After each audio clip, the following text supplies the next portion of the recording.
Pero en el mundo cristiano quizás todavía como que no se habla mucho, como que quizás el abuso de la psicología, ¿no? Que hablan los psicólogos, que como que hay muchas cosas que se hablan, ¿no? Detrás de todo esto que no se sabe muy bien, ¿no? ¿Qué hace un psicólogo? Tampoco sabemos muy bien qué es la psicología, ¿no? Y para saber un poco, para entender sobre la importancia de la psicología en el mundo cristiano, es importante primero empezar a conocer unos conceptos que nos van a ayudar a ver esta importancia, a entenderla, a comprenderla. Primeramente hay que entender la siguiente. Hay que entender que los psicólogos no solo trabajamos en el ámbito consultorio, en el ámbito clínico, sino que también el rango del psicólogo es muy grande. ¿Sí? Trabajamos en un montón de ámbitos, por ejemplo, en lo jurídico, en lo educacional, en lo laboral. Se está viendo mucho lo de la neurociencia, ¿no? Está muy también abarcando un montón. Lo social, y bueno, la clínica, que es donde yo me especializo, en la clínica, en el consultorio. Y dentro de todos estos ámbitos hay temas también específicos, ¿no? Entonces es un rango muy amplio. Y dentro de la clínica también hay temas específicos. Cada psicólogo se especializa en temas, cada psicólogo se especializa en su área que se siente más cómodo y más conocimiento. ¿Sí?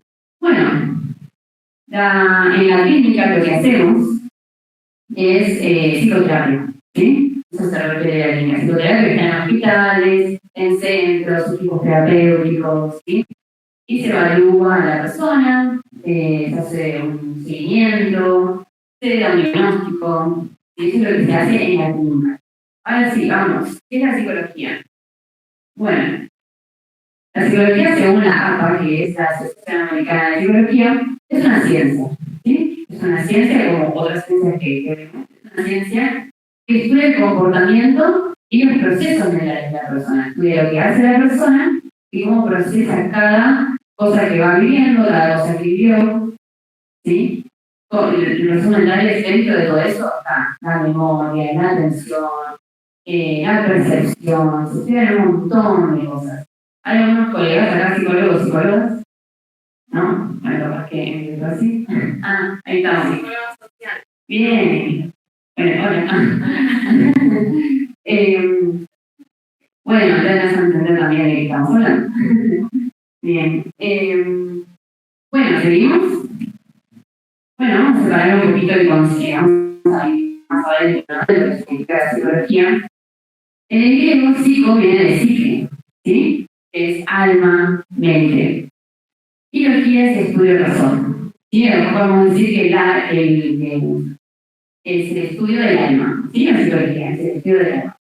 Y después podemos separar la palabra psicoterapia, que es lo que digo, ¿no? Que es psico, ya sabemos, psique, alma, mente. Y terapia quiere decir cuidar, cultivar, ¿sí? Curar. Entonces, sabemos que la psicología es el estudio del alma y que en psicoterapia se trata de cultivar el alma, de guiar, de cuidar, de curar. ¿Sí? Esto es en el griego. ¿Sí? Y en el alma radica todo lo que somos, ¿sí? Lo vemos en la Biblia. En la Biblia se ve un montón sobre el alma y David, ¿no? Que hablábamos del alma, y en el alma vemos que está todo lo que somos, nuestro comportamiento, nuestros procesos mentales, todo radica en el alma, la voluntad, ¿sí? Es lo que somos. Bueno, entonces, ya sabemos que es una ciencia, hay que aprenderlo, así que están ahí acá, sabiendo de qué. Sabemos que es una ciencia que estudia la conducta, los procesos mentales, que radica en el alma, y es una profesión, es una profesión universitaria entre 4 o 6 años de estudio, dependiendo de dónde uno estudie y la capacidad que uno tenga del tiempo que disponga, ¿sí? Y trata de comprender las dificultades de las personas y también conocer sus capacidades, sus fortalezas, los recursos que esa persona tiene para afrontar determinados problemas constantes en su vida. Y bueno, hoy trabajamos con diferentes trastornos, diferentes problemáticas, conductas problemáticas, por ejemplo, la que más se conoce, depresión, ¿no? Depresión y ansiedad, que es lo que más vemos en Argentina, ¿sí? Y hay un montón, por eso cada psicólogo digo que se especializa en cada área, ¿sí? Por ejemplo, yo me especializo más en ansiedad, depresión, trastornos del estado del ánimo, ¿sí? Pero hay otros psicólogos que se dedican más a otros temas, otras problemáticas. Por ejemplo, los trastornos del neurodesarrollo y el TEA, trastornos del espectro autista, después la discapacidad intelectual. Hay muchos psicólogos que se dedican a trabajar en diferentes áreas. ¿Sí? Por eso es gigantesco que todo el ámbito psicológico, por eso hay que especializarse tanto, ¿no? Y estudiar y formarse constantemente. No es algo que nos vamos formando todos los días, nos actualizamos todos los días. ¿Sí? No es que estudiamos en la facultad y ya está. No, tenemos que seguir formándonos, tenemos que seguir estudiando, es algo constante. ¿Sí? Pasamos. Bueno, ¿qué hacemos los psicólogos? Antes de entrar en este tema, quiero especificar que hay muchos abordajes en psicología, ¿sí? El abordaje en el que yo me dedico y trabajo es mediante la terapia cognitiva conductual. No sé si la conocen, escucharon, leyeron sobre eso. Bien, bien, gracias. Bueno, como habrán leído en la terapia cognitiva conductual, nos tratamos de resolver los problemas actuales de la persona, teniendo en cuenta obviamente todo el aprendizaje de vida, toda la experiencia de vida de la persona en el pasado, hasta donde está actualmente, ¿no? Pero nos dedicamos a resolver esos problemas actuales que están sucediendo mediante cumplimientos de tareas en sesiones, ¿sí? Porque damos tareas en sesiones, hay que ser muy activos, es un equipo, paciente y psicólogo, consultante psicólogo, son un equipo, ¿sí? Y es activo, todo el tiempo activo. Tenemos tareas en sesiones, aprenden tareas, y se cumplen los objetivos pactados desde el primer día 1 de tratamiento, ¿sí?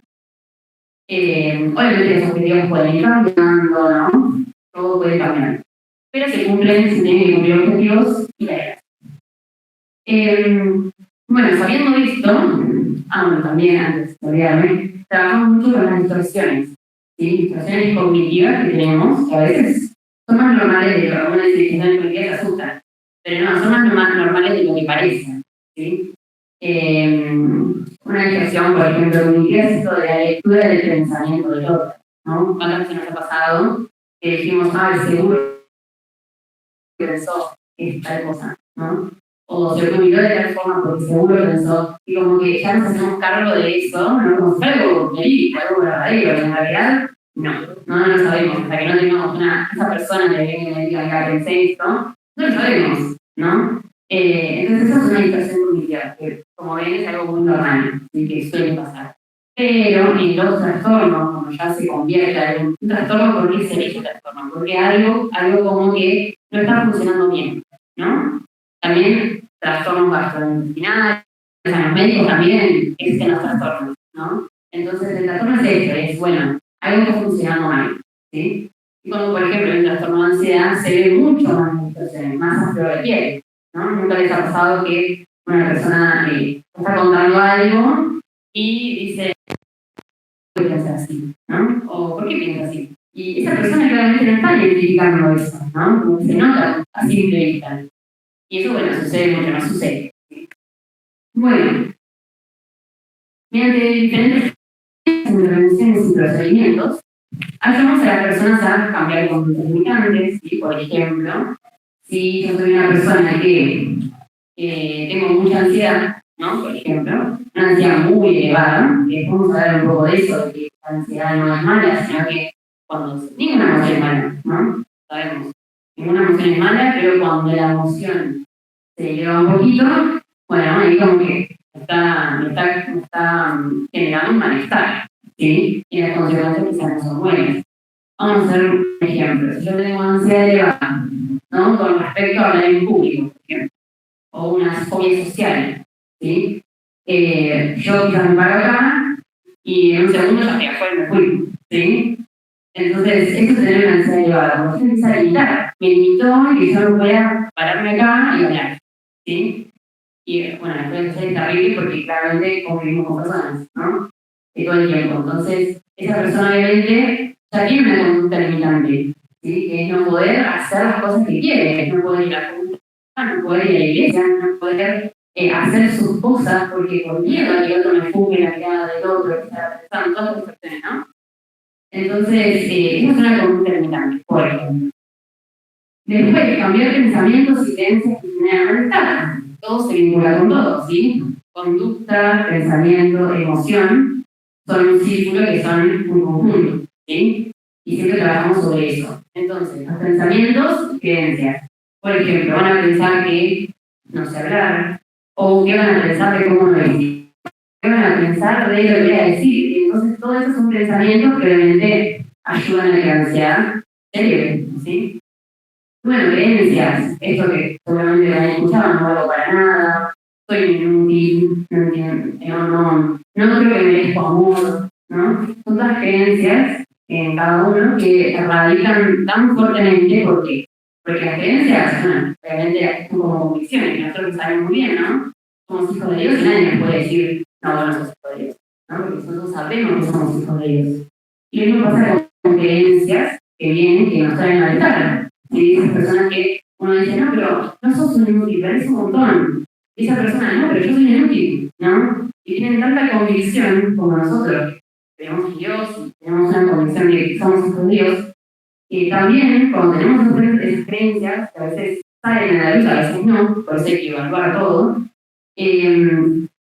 obviamente ya nos genera malestar y vivimos pensando que somos inútiles, ¿no? Y por eso yo camino en las creencias, ¿no? Y obviamente voy a hacer cosas que me hagan sentir inútil, ¿sí? Yo me pongo en ese lugar, a eso vamos. Bueno, mejorar la manera de gestionar emociones. Acá vamos un poco lo mismo, como todo se vincula con todo, ya tenemos la conducta que es salir corriendo, pensamientos que van a pensar sobre mí, y la segunda emoción que es, por ejemplo, la ansiedad, ¿sí? En ese caso, que es elevada. Lo que pasaría con una persona que siente, bueno, tiene un ataque de pánico, a veces escucha un montón, ¿no? Pero los ataques de pánico están siendo son muy comunes. Bueno, cualquiera puede tener un ataque de pánico, para que sepan, cualquiera en su vida, quizás un ataque de pánico pudieran haber tenido, o quizás van a tener, o quizás no, pero es muy probable, ¿sí? Después, bueno, obviamente ya está el trastorno por pánico, que es tener ataques de pánico constantes, ¿sí? Todo el tiempo, y es terrible, porque esa persona siempre va al médico, ¿no? Porque por todos los síntomas físicos que tiene, por todos los síntomas que siente. Entonces, obviamente siempre cae en el médico, ¿no? Y el médico dice, y tendría que ir al psicólogo, ¿no? Y es estrés, tienes que ir al psicólogo. Y ahí cuando viene el paciente, ¿no? Y bueno, y cuenta toda la historia del médico, síntomas físicos. Y bueno, esa persona que tiene ataque de pánico, si alguna vez les pasa, yo creo que no, pero si alguna vez pasa o la ha pasado, van a entender a lo que voy. Así que se siente un miedo terrible por todo lo que estoy sintiendo. ¿Sí? Porque imagínense que ahora estoy acá, o ustedes están sentados acá, y de nada empieza a latir el corazón y no saben por qué. No saben por qué, está acá latiendo el corazón, tan fuerte que siento que se me sale. ¿Sí? O estoy acá y empiezo a temblar. ¿Por qué? ¿No? ¿Qué está pasando? Empiezo a sudar, empiezo a chorrear agua, ¿sí? Y obviamente en ese momento me voy a asustar, porque estoy tranquilo, estoy acá, ¿no? No está pasando nada, pero ¿por qué estoy teniendo esto? Entonces, obviamente, la persona que tiene un ataque de pánico se va a asustar, y es totalmente entendible. Pero ahí viene el problema, ¿no? Cuando yo me asusto y el miedo empieza a elevarse, ¿qué pasa? Más la ansiedad aparece, más se establece. Y entonces, pues, hay que aprender un montón sobre el ataque. Hay que aprender cómo ayudar a esa persona a guiarla a que pueda salir de eso, ¿no? Y que el miedo, que es lo que está figurando ahí, pueda descender, para que eso no sea más fuerte, más prolongado después, ¿sí? Es un ejemplo de gestionar emociones, gestionar el miedo, ¿sí? Gestionar el enojo. Una cosa es estar acá y yo estoy re bien y me enojo y empiezo a rodear todo, ¿no? Ahí obviamente ya el enojo se fue a un extremo, ¿sí? Que tengo, fíjame, yo me enojo y lo digo, pero me enojé, estoy enojada, pero lo estoy diciendo bien. Está bien, ¿sí? Una buena manera de gestionar el enojo. Después identificar lo que a uno mismo le está sucediendo. A veces no sabemos, vivimos tan en automático a veces que no sabemos qué nos está pasando, como el ataque de pánico, ¿no? Por no identificar, o la ansiedad misma, ¿no? Eso de tener ansiedad, de tener síntomas físicos, bueno, el examen es el ejemplo más común, ¿no? De todo que un examen y siento que no puedo y me pongo muy nervioso y todo. Obviamente, yo no identifico y freno y digo, no, me parece que esto me está haciendo realmente mal. Obviamente nunca voy a poder buscar ayuda. Eso con eso, identificar lo que le sucede a la persona. Imagínense cómo baja el nivel de ansiedad cuando la persona sabe que el ataque de pánico no era tan terrible como pensaban. Cómo baja el nivel de ansiedad y cómo puede sobrellevarlo de una forma más sana. ¿No? Y ya no es un problema, ya está. ¿Sí? Entonces ya está comprobado, ¿no? Científicamente, que cuando la persona entiende lo que pasa, cambia un montón todo. ¿Sí? Entonces, es muy importante eso también, ayudar a eso. Uno dice, es una pavada, no quiero lo que no, pero no saben lo que significa para la persona que entender realmente por su día a día, por lo que venía pasando, ¿no? Eso que cambia en su vida realmente. Así que identificar que si escucharan un psicólogo que van a escuchar mucho la palabra tenés que identificar. Eso lo decimos un montón, ¿sí? Porque es lo más importante. Si yo me identifico, no puedo seguir. Bueno, y todo esto obviamente mejora la calidad de vida de la persona. Y mejora totalmente, porque cambiamos esas conductas, generamos que la ansiedad no sea tan elevada, bajamos el nivel de síntomas depresivos, sucediendo, ¿sí? Entonces mejora realmente. ¿Pasamos? Bien. Bueno, es un poquito más de lo mismo, ¿no? Que nos formamos no solo para escuchar, no solo para... Nos formamos para empatizar, nos formamos para tener paciencia también, ¿no? Tener paciencia, empatizar, guiar, y como dije antes, no solo para depresión y ansiedad, sino que existe un montón de trastornos del estrés traumático, que hay un montón, trastornos de la conducta alimentaria, que hay un montón, así que no se ve mucho, pero la verdad que es más poco. Yo trabajando me di cuenta que es más común de lo que pensé, ¿sí? Hay un montón de TOC, famoso TOC, no sé si lo conocen, trastorno compulsivo, que genera tanto malestar en la persona que en una obra de teatro, ¿no? Que está por ahí, que es graciosa, y que lo hace en forma graciosa, pero no saben lo sufre esa persona que tiene trastorno compulsivo. Es increíble el sufrimiento que genera, que lleva también a pensamientos suicidas, como la depresión, entonces es terrible. Y bueno, hay un montón de problemas que la persona realmente desea ser escuchada, desea cambiar. Por eso necesita acudir de ayuda. ¿Sí? ¿Seguimos? Bueno, acá puse hablo de trabajo, ¿no? Que no es un trabajo fácil, un trabajo difícil, como seguramente todas las profesiones. Los psicólogos, como dije antes, nosotros nos vamos a escuchar activamente, somos activos en todos los sentidos. Realizamos inventarios para evaluar o determinar un buen diagnóstico. ¿Sí? Si yo trabajo con una persona y no sé lo que es, o tengo dudas, no voy a llevar a un buen tratamiento. No voy a tratar de hacer pero algo no, como que no está funcionando. Entonces los inventarios nos ayudan a eso. Es una guía, nada más. No nos dicen, esta persona tiene depresión, no. Sino que nos dan las herramientas. ¿Sí? Por ejemplo, el BDI, el inventario de depresión, no sé si alguna vez lo realizó. No. Bueno, el BDI, que es un inventario de depresión, evalúa la gravedad de los síntomas depresivos. ¿Sí? Para el psicólogo es muy importante eso. ¿Sí? Porque yo veo la gravedad, estoy viendo qué síntomas depresivos están más altos, ¿no? Con qué me da que empezar a trabajar, qué preguntar. ¿Sí? Entonces, son inventarios para la depresión y también, la ansiedad y para que la persona no identifique lo que está sucediendo, no se sigue. ¿Sí? Después, realizamos un seguimiento de cada persona para llevar a un seguimiento de todas las sesiones. En todas las sesiones se hace un seguimiento sobre lo que vimos, sobre si se psicoeduca, ¿sí? Se enseña a la persona a lo que está pasando y cómo realizó la tarea, si la realizó bien. Es como todo una focalización en esa persona y por eso la persona también mejora después, ¿no? Porque es el seguimiento que tenemos que hacer. Elegimos las mejores herramientas y procedimientos para cada persona de forma individual y personalizada. Esto también es importante, porque si llegan dos personas con depresión al consultorio, quizás sí son los mismos síntomas, quizás o no, pero es depresión, ¿no? Y a veces que no se debe hacer, se hace como un tratamiento igual para cada uno, ¿no? Ah, bueno, tiene depresión, me enfoco mucho en el diagnóstico, ¿no? Entonces, bueno, tiene depresión y le llamamos esto, capaz que no funciona, ¿no?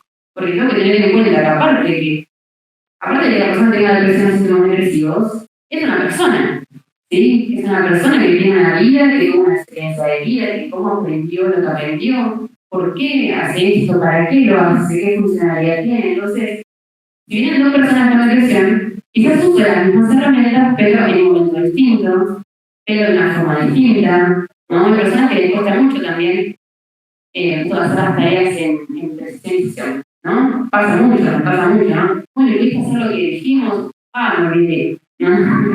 Y pasa un montón eso. Entonces, con cada uno hay que ir de una forma distinta, ¿sí? No es lo mismo para cada persona. Siempre es personalizado. Vamos, ¿del otro? Bueno, mi experiencia comenzó en el la psicología. Yo empecé a estudiar psicología y no creía en Dios, ¿sí? Yo no conocía de Dios.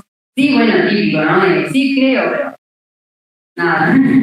y bueno, después cuando yo siempre fui una persona que en la escuela aconsejaba, ¿no? Guiaba, escuchaba, ¿no? Y como me decían, tenés que ser psicóloga, tenés que ser psicóloga. Sin saber lo que hace un psicólogo, ¿no? Como uno tiene un psicólogo, el psicólogo aconseja, tenés que ser psicólogo. Y en realidad no, pero bueno, todos sean que como hijo deseado, cuando uno está en esa crisis de elegir a ver la verga hijo, ¿no?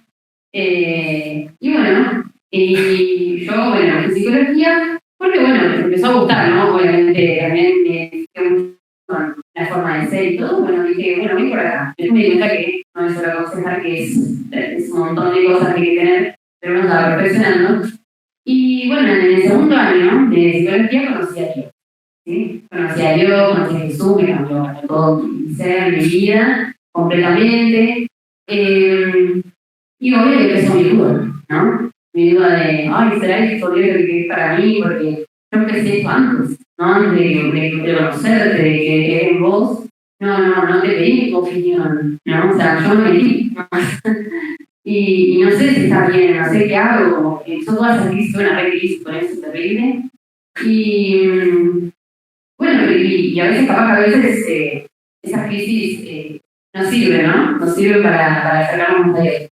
Y bueno, y hablando con esa intimidad, leyendo un montón, pero mucho de esto de hablar con esa intimidad me hizo dar cuenta que sí Dios me quería acá, ¿no? Y me lo fue confirmando con situaciones, con cosas que pasaban en la facultad, ¿no? Y yo retenía lo bueno, siempre me quedaba con esa palabra, ¿no? De retener lo bueno. Y todo lo bueno yo lo retenía, ¿no? Lo que no, bueno, quedamos ahí, ¿no? Pero retener lo bueno, yo retenía todo lo bueno, todo lo que me servía para mí, para ayudar a un otro, ¿sí? Y ahí me fui dando cuenta cómo la psicología se vinculaba con la Biblia, con Dios, ¿no? Cómo la psicología se complementaba con su palabra, ¿sí? Y ahí empecé a notar, y ahora actualmente lo noto en consultorio con otras personas, cómo Dios se manifiesta en la vida de esa persona. Y digo, cómo también trabajo con personas que no son cristianas. Y yo veo obviamente cómo Dios está buscando a esa persona, ¿no? Con las cosas que trae, con las cosas que cuenta. Entonces veo a Dios en todo, como ver a Dios en todo momento. Y digo, wow, cómo se vincula la psicología con la Biblia. Interesante. Y cómo Dios ayuda a través de la psicología y cómo la psicología ayuda a crecer en Dios. En esas dos cosas. Y ahora vamos a hacer, ¿no? Y acá puse, la fe y la psicología no son enemigos, ¿sí? Se complementan grandemente. Algunas afirmaciones que sostiene la ciencia, la psicología, ya están en la Biblia, lo podemos ver, que ahora vamos a ver más adelante. Y otras fueron descubiertas gracias a que Dios creó la ciencia. ¿Sí? Porque Dios creó la ciencia también. Y la ciencia le da un nombre a unas cosas que nos muestran la Biblia, ¿sí? Nos da un procedimiento, herramientas. Y por ejemplo, ¿no? Los médicos, vamos a, ¿no hay ningún médico acá? ¿Médicos? No. Bueno. Los médicos cirujanos, por ejemplo, ¿no? Que operan un corazón, tienen que operar un corazón, ¿sí? ¿Cómo hace ese médico para saber cómo operar un corazón? Obviamente, como todos hijos de Dios, oramos, pedimos discernimiento, guía, ¿no? Pero si yo me pongo a hablar acá y digo, que Dios lo puede hacer, ¿eh? Acá pasa algo, hay que operar rápido. Dios lo puede hacer, deja hacer un milagro y ninguno médico viene Dios y el Espíritu Santo y dice, bueno, tenés que hacer esto, ¿no? Puede pasar, es un milagro, digamos, ¿no? Pero en realidad, si yo tengo que ayudar a alguien médicamente, no lo sé hacer. No sé cómo operar un corazón. Sé que hay un corazón, sé que tenemos diferentes, todas las partes de nuestro cuerpo, pero yo no sé cómo hacerlo, ¿sí? Y los médicos sí, ¿por qué? Porque fueron a la ciencia, fue creada por Dios, y saben el procedimiento, saben qué hacer, saben qué tocar, qué no tocar, saben hacerlo con delicadeza, ¿no? Y lo mismo pasa con los psicólogos. Los psicólogos, mediante la ciencia, comprobada con personas con diferentes tipos de trastornos o problemáticas, también pudieron descubrir cómo ayudar a una persona con depresión. ¿Qué procedimiento? ¿Cómo funciona la mente de una persona con depresión? ¿Es la misma? Nada igual a una persona que no tiene depresión, ¿sí? Entonces, el funcionamiento del proceso mental lo sabemos gracias a la ciencia, ¿sí? Lo sabemos porque hay un procedimiento, hay un orden, como decían, ¿no? Hay un orden. Entonces, ese orden, obviamente, lo tenemos ahí en la ciencia que nos ayuda, ¿sí? Y hay un ejemplo en la Biblia, ¿no? Que lo conocemos todos, Job, ¿no? Job, ¿vieron lo que decía? Decía, ¿para qué nací? ¿Por qué nací? Decía Job. No quiero pasar eso, ¿sí? Y también tenía esta ansiedad de no saber por qué Dios no le respondía, ¿no? Él estaba esperando una respuesta de Dios. Esa ansiedad, me imagino, uno lo puede leer y luego uno sabiendo de lo que se trata la depresión y sus síntomas, esos pensamientos, la fuerza que tienen, habrá sido terrible, terrible. Y gracias a Dios que Job no fue a más, ¿no? No pensó en suicidarse, o sea, sí lo pensó, pero no lo hizo, ¿sí? Y confió en Dios, ¿sí? Entonces, eso de depresión lo vemos en la Biblia, lo vemos en versículos como Job, ¿sí? Que nos ayuda a entender y uno se puede, una persona que está pasando por un proceso depresivo puede leer eso y decir, wow, Dios también lo puso acá, no estoy solo, Dios me está mostrando que una persona de fe, una persona realmente de fe, pensar para qué nací, ¿no? Y yo lo pensé también, y tengo fe en Dios, y ya la persona, ya eso ayuda un montón a la persona, a identificarse. Y la psicología ahí aporta el rol del psicólogo de ayudar con procedimientos, con herramientas científicas que ayudan a esa persona siga avanzando, ¿no? En esa confianza en Dios, en ese proceso que esa persona tiene. ¿Sí? Vamos al siguiente. Y acá venimos con las intervenciones y situaciones que vinculan a la psicología. ¿Sí? Bueno, podemos ver meditar. ¿Alguien meditó una vez? Muy bien. Bien. Bueno, meditar, obviamente la psicología lo avala completamente, ya se está viendo un montón por meditar, ¿sí? Y la Biblia también lo habla, ¿no? Cuando dicen meditar en el libro, en la palabra, de día y de noche, ¿sí? Entonces, ahí uno dice, bueno, ¿qué tiene que ver? Bueno, sí, meditar que es poner la atención en algo, ¿sí? Prestar atención en algo, poner la atención en algo en ese momento es como un descanso. No es como si fuera yo digo, bueno, me voy afuera, estoy sola y me empiezo a respirar, a meditar en mi respiración, hago técnicas de respiración, que ayuda un montón. Obviamente todo en psicología para que sepan tiene una función. ¿Sí? No es que yo digo, bueno, ahora a respirar, ya está, ¿no? No, le tengo que explicar qué hace la respiración en nuestro organismo, ¿sí? Ya cuando el sistema nervioso, donde se radican las emociones, el miedo, ¿no? Y se sirve mucho para la ansiedad, ¿sí? Cuando uno tiene mucha ansiedad, cuando uno hace esa técnica de respiración, la respiración diafragmática se llama, obviamente se reduce mucho el nivel de síntomas ansiogénicos, ¿sí? Que ayuda un montón. Entonces, yo ahora me pongo y empiezo a respirar, voy a estar más tranquila, ¿sí? Pero si lo complemento, obviamente, con meditar en la palabra, voy a estar más tranquila, ¿sí? Entonces, ahí se complementan. Y prestar atención a algo. Una palabra de Dios, ¿qué hago? Me dedico un tiempo, me aparto, empiezo a leer su palabra, mastico su palabra, la hago propia y empiezo a pensar qué Dios me quiere decir con esto, medito, eso es meditar, ¿sí? Pero apartados, en un momento de descanso. Yo no hay ruido, no hay trabajo, no hay nada, sino que me dedico a eso, ¿sí? Es como ver cómo se complementan y cómo son unas buenas herramientas, ¿sí? Entre las dos. Después la activación conductual. ¿Les suena activación conductual? ¿Qué les suena? Bueno, puede ser. Bien, como dice la palabra, esta activación conductual es activar la conducta, ¿sí? Activar la conducta de la persona, ¿sí? Por ejemplo, obviamente se usa mucho para más que nada, se puede usar para otras cosas, pero lo principal es la depresión, ¿sí? Están los síntomas depresivos. ¿Por qué pasa a una persona que tiene depresión o síntomas? Digo depresión o síntomas depresivos porque no es lo mismo depresión y síntomas depresivos, ¿sí? Depresión es depresión, síntomas depresivos todos lo podemos tener, ¿sí? Todos podemos tener síntomas depresivos. Y otra cosa de depresión que ya es un nivel más grave, ¿sí? Donde la persona está muy mal y la verdad que no, por ejemplo, no puede, esto de las cosas cotidianas, ¿no? Viste que uno, vieron que uno tiene que ir a la casa, tiene que ir al gimnasio, a la iglesia, ¿no? Reunión de jóvenes, reunión de la iglesia, bueno, un montón de cosas. Y esa persona con depresión le va a costar, la persona no cuesta a veces. Imagínense una persona que la conducta es totalmente similar. No lo va a hacer, no va a poder. No va a poder, y no porque no quiere. Digo, no, pero sí, todos pueden, vos tenés que poder. Yo puedo, vos podés. Y no, esa persona realmente no está pudiendo. Está invalidada. Es como, por eso la depresión mayor, que está más grave, se necesita un tratamiento correcto. Sí, sí. ¿Sí? Se necesita, y obviamente, la ayuda de los pastores, los líderes, la oración, el ayuno, eso siempre, eso es lo primero. ¿Sí? Lo primero y después lo demás. ¿Sí? Bueno, y un ejemplo de la aplicación conductual que sirve para ayudar a la persona a volver a las actividades que antes hacía. ¿Sí? Pero como yo tengo depresión, dejo todo lo que me gustaba. Amaba cantar en una iglesia, por ejemplo. Amaba ir a una conexión con Dios, pero no es un ejemplo. Es una conexión con Dios, me hace bien, y de repente lo dejo. No quiero saber más nada, me encierro en mi casa, dejo todo, no me gusta nada, no quiero ni trabajar, ¿no? Y todo está, y también la persona con depresión se irrita fácilmente, no es solo tristeza, porque uno piensa, bueno, depresión, tristeza, no, es depresión, tristeza, ansiedad, es un remonte de cosas, ¿sí? Entonces, esa persona se está mirando totalmente.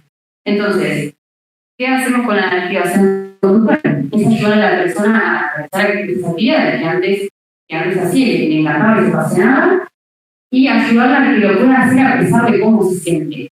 ¿Sí? A pesar de cómo se siente que lo puede hacer. ¿Sí? Y eso obviamente no es, bueno, tenés que hacerlo, no puedes. No, lleva un proceso porque la persona tiene que, esto de las creencias, los pensamientos, las conductas, tiene que entender qué está pasando, que lo que está pasando no está haciendo bien. ¿Sí? Tiene que entender, y para eso se necesita un proceso. Si no es fácil. ¿Sí? No es de la noche a la mañana. ¿Sí? Bueno, y un ejemplo muy bueno de esto es David. David cuando decía, alma mía, ¿por qué te tengo adentro de mí? ¿No? Hasta ahí decimos, pobre David, porque el alma turbada es eso de cansancio, de no poder. Estás cansado de vivir, ¿no? ¿Por qué te tengo adentro de mí? Y después aparece la parte donde David dice, espera en Dios, porque todavía es de la barriga, ¿no? Y acá vemos cómo la Biblia nos muestra que sí podés, ¿no? Que sí podés activar tu conducta. ¿Sí? Que a pesar de cómo me siento, a pesar de que mi alma está vacía, yo puedo alabarle. ¿Sí? Y ahí Dios nos muestra esa parte, y la psicología nos da la activación conductual, que gracias a Dios apareció y lo chequearon y todo está variado, y lo chequearon con personas con depresión graves de internación, y sirvió. ¿Sí? Entonces sirve para esas personas que están padeciendo, no sufriendo mucho. Obviamente va a servir también para síntomas más leves, para síntomas para también, ¿sí? Sirve para la depresión en sí, ¿sí? Después aparece la acción opuesta, que la acción opuesta también es una herramienta muy importante que es para gestionar emociones. Y que tampoco es fácil, ¿no? Pero cuando uno está muy enojado, uno dice, bueno, ¿cómo puedo calmarme? Estoy enojado, no puedo calmarme. Bueno, la acción opuesta ayuda a esto, y que tiene su procedimiento que tengo que explicarlo como decían las chicas hasta mañana, pero tiene su procedimiento, ¿sí? Y consiste en esto, en cambiar, ¿sí? Automáticamente. Obviamente, dejarme sentir la emoción, pero también tratar de cambiarlo, no quedarme en eso, ¿sí? Y acá sirve mucho Pablo cuando nos dice, no se preocupen por nada, oren por todo, ¿sí? Acá nos muestra cómo, no se preocupen, hagan algo, ¿no? Oren, cambien eso que porque están preocupados, ¿no? Y acá podemos ver la acción opuesta. Si ya no, de la Biblia ya nos dice, Dice, no se preocupen, oren. Listo. ¿Sí? No se preocupen, ocúpense. ¿Sí? Ocúpense de orar, de dejar esa preocupación en Dios. Y ahí vemos cómo también se vincula. ¿Ven alguna diferencia en esto? ¿No? Se vincula. ¿Sí? Después está la exposición. La exposición que se utiliza mucho para la ansiedad y para los trastornos de ansiedad. La exposición, como bien lo dice, se trata de ayudar a la persona a enfrentarse a sus miedos. ¿Sí? A enfrentar esos miedos que tienen. Y hay muchos tipos de exposición. Exposición en vivo, que es decir, por ejemplo, yo si tengo una psicóloga me diría, andá y tenés que hablar frente a la gente. Tenés que hacerlo, ¿no? Eso es exposición en vivo. Y hacerlo, intentarle de verdad a esa persona.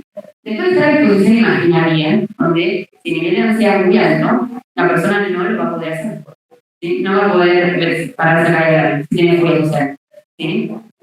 Y aunque digamos, tenés que ir, no hago ir. ¿Sí? Entonces, cuando ya vemos que el nivel de ansiedad es muy elevado y la persona ya debe pensarlo, empieza a tener síntomas físicos, porque la ansiedad no es solo esta preocupación, sino que son todos los síntomas físicos. Taquicardia, sudoración, temblores, ¿sí? Esto de no puedo respirar, todo esto que pasa en la persona no es solo la preocupación, es más allá de eso. El miedo del otro me vea, de que yo estoy nervioso, ¿no? Empieza todo esto, todas estas cadenas de pensamiento que son terribles, por eso hay que ir paso por paso, ¿sí? Y bueno, hay un montón de exposiciones y también imaginaria, que es cuando la ansiedad elevada está muy arriba, y se usa a la persona a ayudarla a imaginarse ese momento, ¿no? Aunque no lo crean, uno dice, pero es una tontería, no. Cuando la persona empieza a imaginar que tiene que ir allá, en este caso, a hablar en público, porque tiene fobia social, se quiere ir a la sesión. No puede ni pensarlo. Imagínense el nivel de ansiedad que tiene esa persona, ¿no? Y agarrar una crisis de ansiedad en el consultorio y bueno, hay que, por eso no es algo muy fácil, ¿sí? Es muy complicado, hay que ayudar de verdad a esa persona a su tiempo. Y también está la exposición, que es muy actual, que bueno, yo no lo hago acá, tenemos pocos recursos para eso, pero está la exposición de realidad virtual, la exposición audiovisual, ¿sí? Por ejemplo, las fobias específicas, ¿no? Las personas que tienen fobias específicas, ¿cómo ven las arañas? Bueno, yo, arañas las odio. Miedo. Me parece una araña y me voy. Bueno, por ejemplo, si me parece una araña, me muero, me voy, no puedo. Y las personas que tienen fobias específicas, como sacarse sangre, que es muy común, y las personas que se desmayan cuando van a sacar sangre, es porque la ansiedad se elevó y chao, ¿no? Entonces, mediante videos de realidad virtual, se induce a la persona a mirar esos videos. Y hay personas que no pueden mirarlo. No, pero es un video de araña, yo no puedo mirarlo. No lo puedo mirar, que me pongas ahí, le cerrar los ojos. No lo puedo mirar. Y esa es una fobia específica, ¿no? Es cuando la persona tiene miedo a algo. Y ahí se utiliza mucho la realidad virtual, que ayuda mucho a... Esto de volar también, es muy común. Y se ayuda mucho mediante eso a la persona a volar, ¿sí? Bueno, y acá vemos un ejemplo muy claro también de Moisés, cuando tenía miedo de hablar, ¿no? Yo no soy capaz de hablar, yo no puedo hacer esto. ¿Quién soy yo para hacer esto?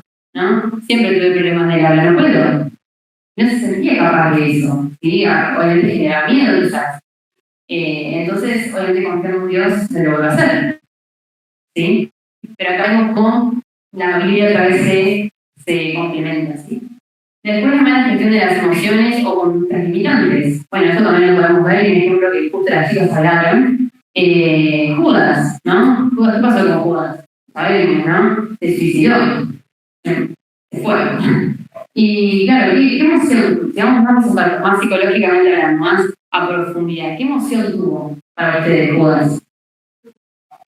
Culpa. Exacto. Si Judas hubiese gestionado esa culpa, y hubiese pensado, quizás, en su posición, ¿no? Hubiese pensado y dicho, no, pero Jesús me puede perdonar, ¿no? Pero Jesús seguro me perdona por esto que hizo, ya lo retiro, ¿no? ¿Qué hubiese pasado? Seguiría vivo, sabiendo que Jesús lo perdona, que lo va a perdonar, pero no gestionó bien su culpa. Y fue más fuerte que él. ¿Y qué pasó? Se suicidó, ¿no? Y eso pasa un montón. La mala gestión emocional te puede llegar a conductas que te pueden quitar la vida, ¿sí?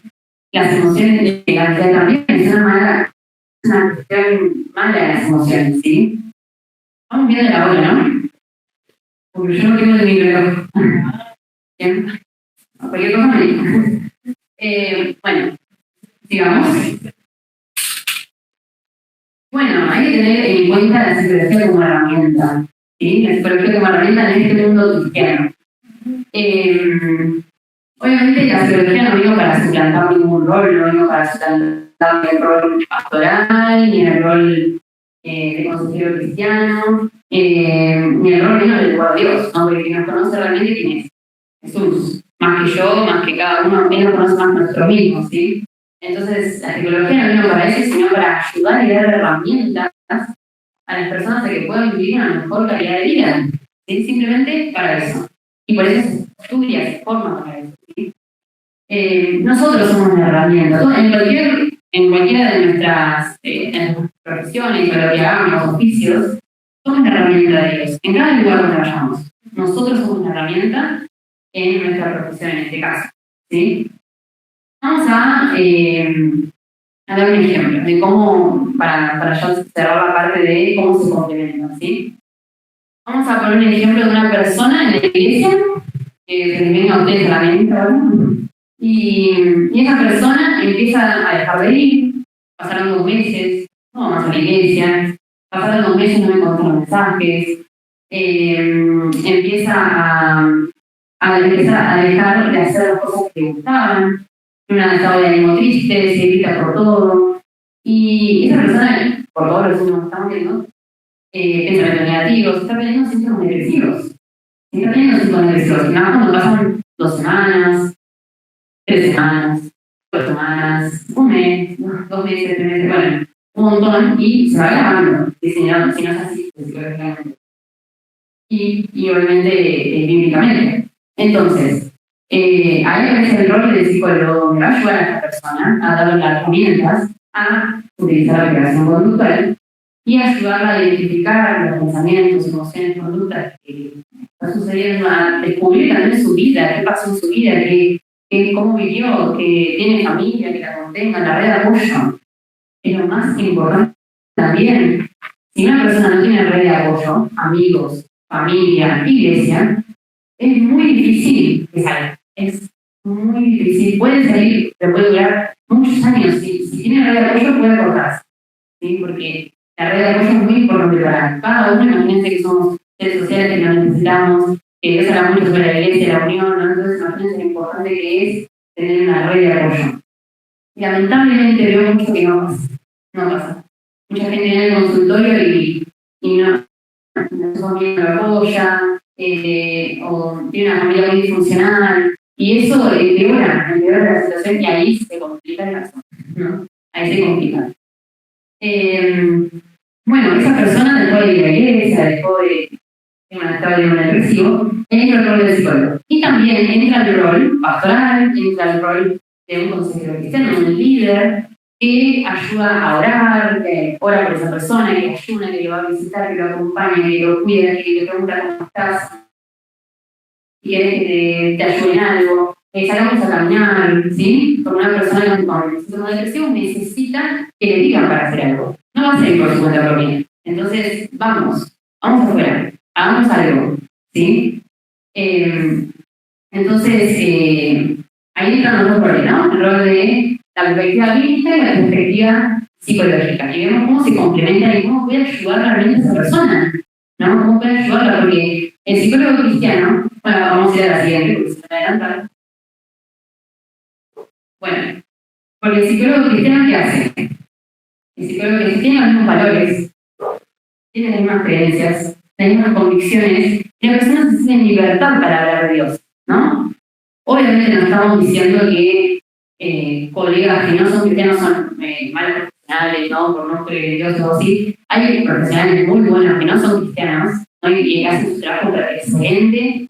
Y es más, yo a veces aconsejo a algunos profesionales que no son cristianos, pero por esta situación, que son muy buenos profesionales en lo que hacen y respetan con 100% la convicción de cada uno, ¿sí? Pero a esto voy, es muy distinto, obviamente es algo lógico, es muy distinto que el psicólogo, que uno vaya a un psicólogo cristiano, que no. ¿Por qué? Porque te sentís en libertad, ¿no? No es lo mismo decirle a un psicólogo que no cree en Dios, que no está jornado en el tema, ni leyó la Biblia ni nada, que le digas, no sé, siento que el diablo me está atacando, ¿no? Hay que le digas a un psicólogo cristiano, siento que el diablo me está atacando. Te va a entender, te va a comprender, saber de cómo te estás hablando, ¿no? O una experiencia linda quizás, una experiencia hermosa con Dios y bueno, en la intimidad, en la terapia, a veces se forma ese vínculo lindo donde el paciente quiere contarle todo, ¿no? Y mi experiencia con Dios, lo que pasó, y eso también es lindo, y obviamente un psicólogo cristiano lo va a entender desde ese lado, ¿no?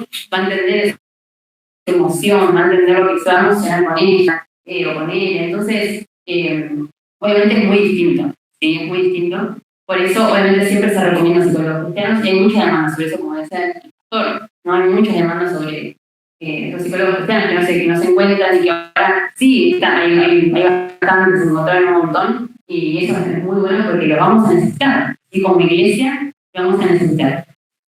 ¿Seguimos? Bueno, no podemos separar a Dios de nuestra profesión. Y el paciente tampoco puede separar a Dios de su vida cotidiana, así que lo aclaramos explicando.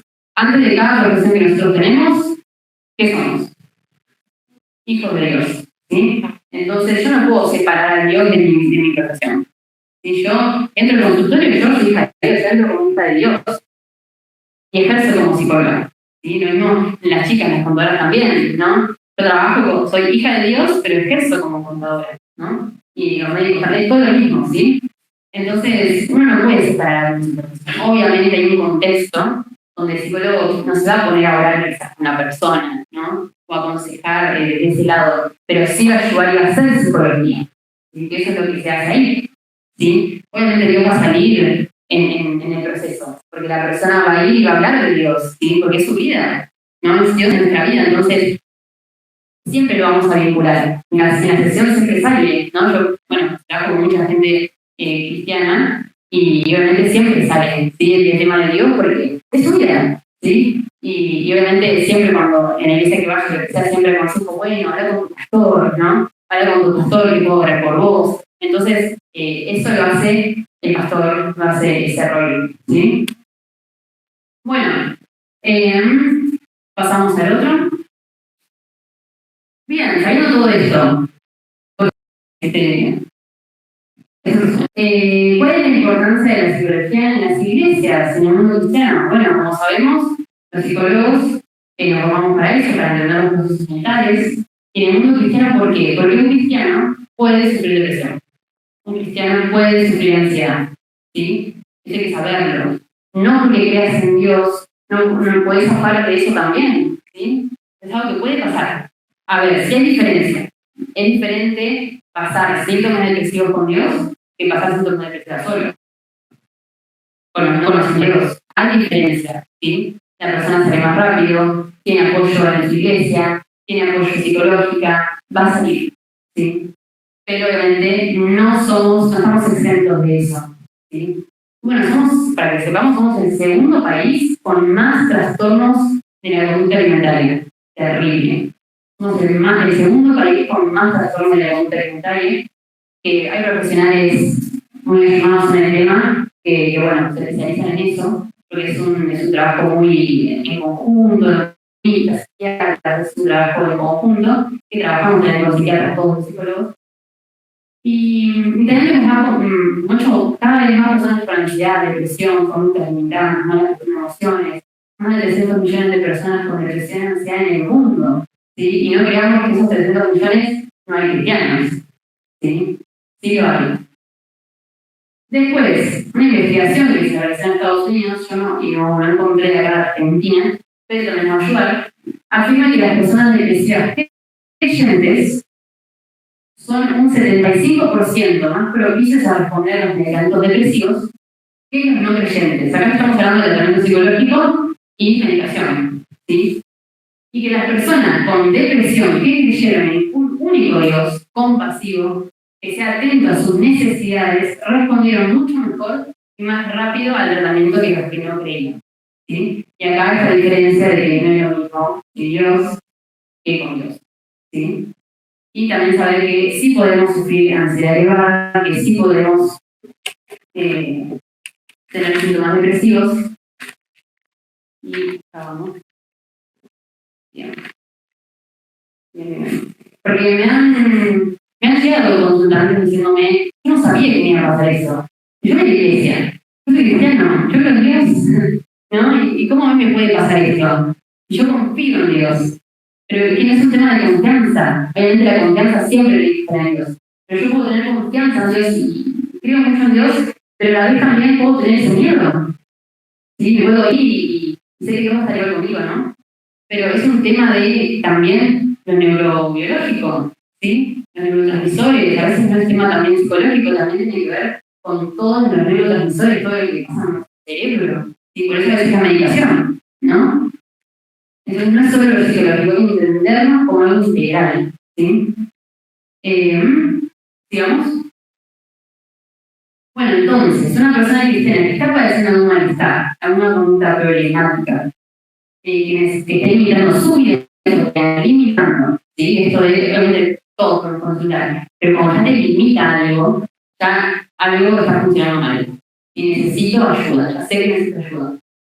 Ayuda psicológica a un profesional, ayuda espiritual y empatía de sus líderes y pastores, acompañamiento de sus redes de apoyo, familia, amigos, iglesias, y esto es trabajar de forma integral. Y esto es trabajar en conjunto, en equipo, ¿sí? Que también es lo que Dios quiere, trabajar en equipo, en unión, ¿no? Y que todas las herramientas que tenemos las pongamos en práctica, porque nos dio de antemano. ¿Pasamos? Bueno, esto es más para terminar, que nosotros, bueno, como psicólogos cristianos, tenemos que hacernos ver, ¿sí? Como todas las profesiones, tenemos que hacernos ver, tenemos que hacernos visibles, tenemos que dar a conocer nuestro conocimiento, por eso esto de los talleres está muy bueno, porque dar conocimiento a las iglesias de esto va a ayudar un montón, ¿sí?